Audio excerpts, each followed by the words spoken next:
অনেক বড় এডিনয়েড ইনশাআল্লাহ আমরা কাবলেশন টেকনোলজিতে এই এডিনয়েডটি রিমুভ করে নিয়ে আসবো।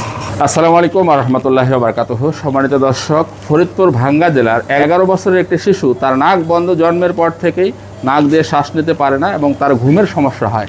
যখনই রাতে ঘুমাতে যায় নাক দিয়ে শ্বাস নিতে পারে না এবং সে ঘুমে অনেক কষ্ট বোধ করে।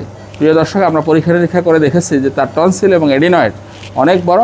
ইনশাআল্লাহ কবলেশন পদ্ধতিতে আমরা অত্যাধুনিক মেশিনের মাধ্যমে আমরা তার অপারেশনটি সম্পন্ন করব।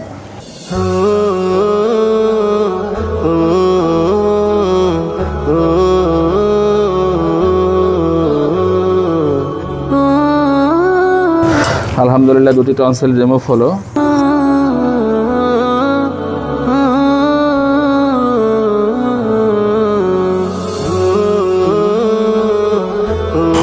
আলহামদুলিল্লাহ, অ্যাডেনয়েড টিস্যুগুলো আমরা খুব সুন্দরভাবে কবলেশন মেশিনের মাধ্যমে আমরা রিমুভ করলাম। আলহামদুলিল্লাহ।